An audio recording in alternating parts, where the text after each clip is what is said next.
So for context, I have a set of twin brothers who are almost 10 years younger than me.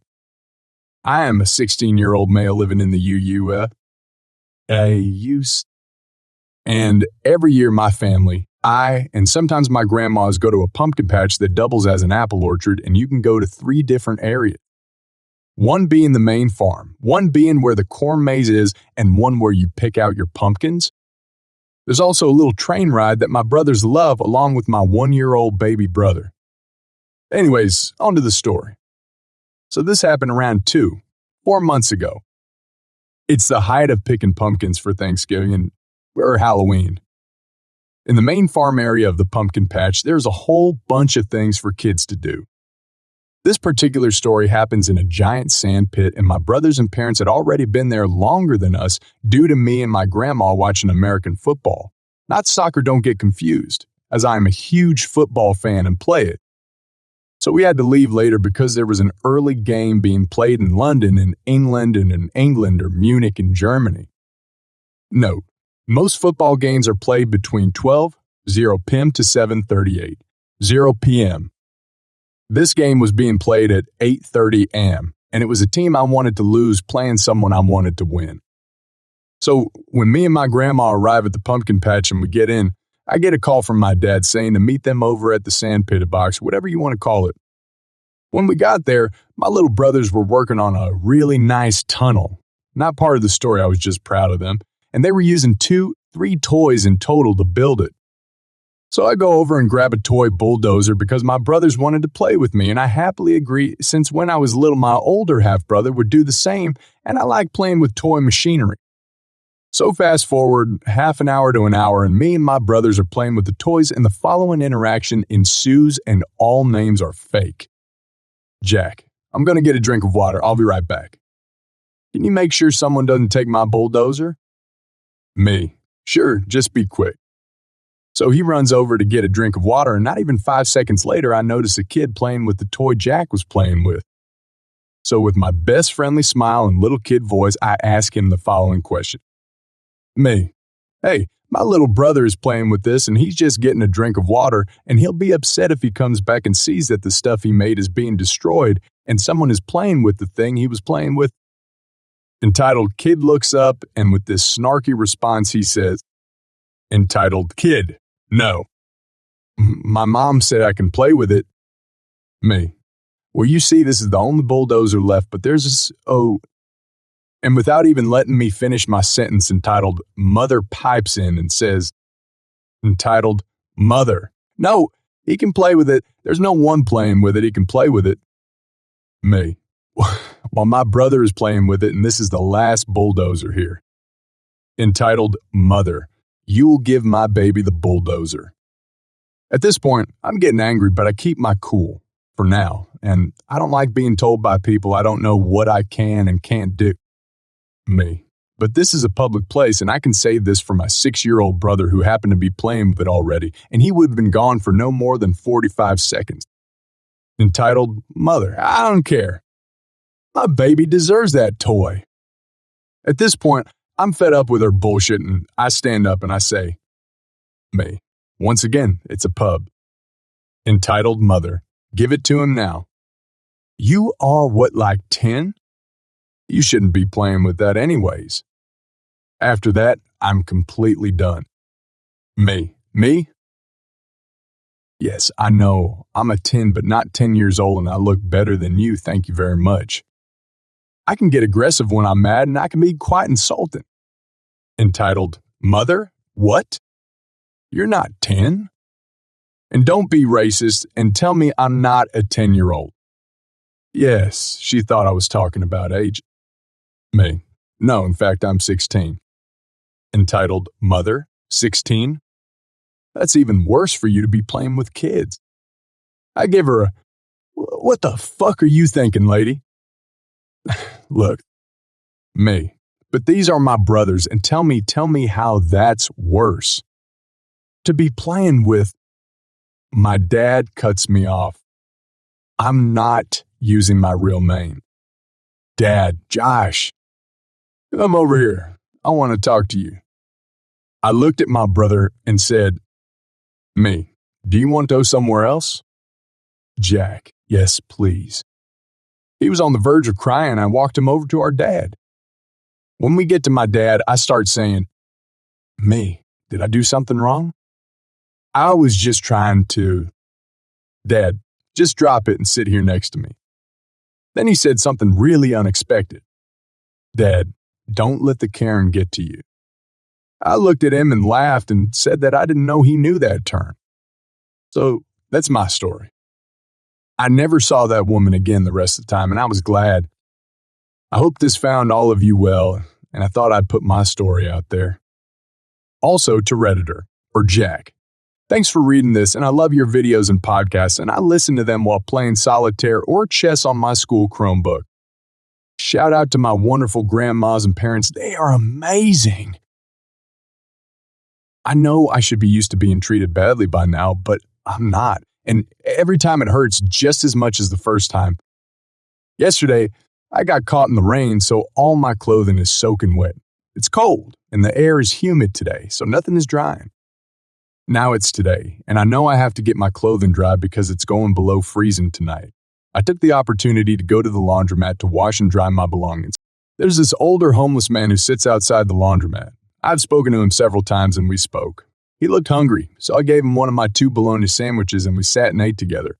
Trust me when I say bologna on bread when you're homeless is a feast. While we were eating, a woman walked into the laundromat, then right out shortly after. The old-timer moved on after eating, and I went in to dry my stuff. I waited for 45 minutes in the dryer. I'm sitting in the corner, charging my phone, waiting for my stuff to be dry. I remember it clearly. There were 14 minutes left on the dryer. The door opens, and in walks a cop that I saw earlier standing outside talking to his partner. Visibly mad, she was pointing at me and raising her voice. She was outside, and I couldn't hear what she was saying. The cop was an asshole. He told me to bring out my ID. I asked what's going on, and I was told to do as I'm told. I said no, asking what I've done. I'm just waiting for my stuff to dry.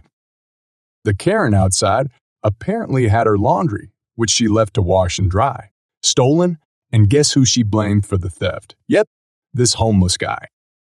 The cop, again, was a total asshole and said, when we find her stuff on you, you're going to jail. I did start to get a bit mad. I said, forget that. Look, I ain't got anything on me. I dumped my big green bag upside down, took everything out. I was really pissed off. The Karen outside is pointing and screaming at me. I told the cop to go ahead, arrest me. I haven't done anything besides my laundry. He told me that if I know where it is, I better tell him now or it won't end well for me. He went outside. I'm still free. Karen was basically jumping up and down, making a scene. I took my stuff out of the dryer. The cops came in with Karen to go through my clothing to make sure none of it's hers. I felt totally violated. But that's it. I know I should be used to this treatment now, but still hurts. Being homeless is hard. Now I really hope the old-timer stole that Karen's clothing. I really do. Full story. I worked for the fastest growing home security automation company in Canada, USA, a few years ago. It starts with V and ends with int. It was a job I loved, and I regret quitting to this day. After spending the summer as an install tech, in which I had half the service tickets of the next, best person in the office, and 90 of my tickets were the result of one incompetent coworker who frequently helped me. I got a permanent position as a service tech. This was a job I loved, was great at, and was reasonably fast despite providing exceptional first time. Fixed rates, customer service, and upsales. Service was almost identical to being an install tech, except 90s of my work was fixing or removing systems instead of installing them. Enter my manager. I'll call him Vinny, not his real name. Vinny had been with the company 3 or 4 years longer than me. He hired me for the permanent position after a recommendation from my summer manager. The only problem, the new manager was a classic fulfillment of the Peter principle. He had been promoted beyond his level of competence. My first 3 weeks were training, and Vinny put me with my team lead, TL, who happened to be a guy I grew up with. By day 2, I had already learned all the service tech software tools that techs didn't have access to and was ready to be on my own. I literally didn't learn anything new for the rest of the 3 weeks. The problem was that Vinny had not set up my employee profile yet. Fair enough. I'll wait. On day 3, my TL and I went to a customer's home to remove their system. Just wanted to rip it out and go home. I listened to the customer, and it sounded like she didn't feel the system protected her the way she wanted. So I upsold her $1,800 worth of equipment, which we installed immediately. That's a $600 commission. The problem: this ticket, which should have been mine, was not mine because my profile was not set up yet. Tel took the credit and got the $600 commission and treated me at McDonald's as a reward. 3 weeks pass, and Vinny still hasn't set up my employee profile. So I started hounding him. Finally, on Friday, he says he'll get it set up by next Monday, 4 weeks from hire.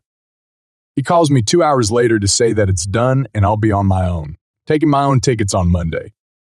Great news. So Monday comes and I'm on my own. Finally, new problemated mother. None of the software tools are working for me.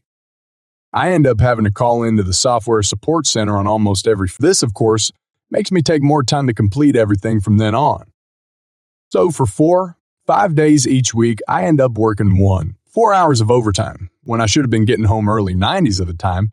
Based on my workload, 5 months into this crazy show, my church, which was the same faith as Vinny's and Tel's, holds a major regional activity for singles in my age group with about 2 weeks' notice on a Friday. For the first week after the announcement, I'm so busy with work that I completely forgot to ask to get the day off. So, at lunch on Friday, a week before the event, I emailed Vinny to make the request so that I wouldn't forget again. Vinny calls me at the end of day on Monday saying I need to reassign or reschedule all of my tickets for that day, which is actually Vinny's job, and then I can have the day off. But there's a catch. One ticket cannot be rescheduled. I had visited that consumer the week before, the last ticket of the day. She had had a huge cluster, duck of problems with her system for 3 months, and with my software tools still not working, it would take me around 2 full days of work to resolve all of those issues, even after the 4 hours I had already spent there. Despite it not being my job to do so, I managed to reschedule most of my tickets for the following week. But I called everyone in my office, including my and nobody would take that one ticket. I called Vinny twice that week to tell him that nobody would take the ticket. I even offered to pay my coworkers $50 out of my own pocket, on top of their regular pay. I found out that one of my coworkers had rescheduled that ticket, which is why it ended up on my plate. With each phone call, Vinny kept saying it's your responsibility to find someone to take that ticket and you cannot reschedule it. So, Thursday night at 8 p.m., having been unsuccessful in finding anyone to take the ticket, I left a voicemail on Vinny's phone that I would not be coming into work the next morning and would, in fact, not be coming in at all. Vinny called 20 minutes later, saying he rescheduled the ticket. I could have the day off and begged me to at least finish out the 2 weeks. I told him that I'd only finish out the 2 weeks if I could rescind my notice. He refused, so I said, "Then we have nothing else to discuss, click." 6 weeks later, he got fired. Screw him. I heard from former coworkers that he had basically been quietly quitting. He had been building a house in another city an hour away and was basically just collecting paychecks as long as he could. And as for my TL, that got my $600 commission. He refused to give me a reference despite me being a phenomenal employee in spite of Vinny's nonsense. Screw him too. I heard he quit and moved to England to go to Oxford. It didn't pan out, and he got divorced and is working some crap entry. Level job now. Back here in Canada. To this day, I regret quitting. I have a friend who worked the same role in another office. He eventually got stationed in Hawaii for 5 years and loved every minute of it. That job would have been a great career option for me, had Vinny not been such a selfish, incompetent jerkwad.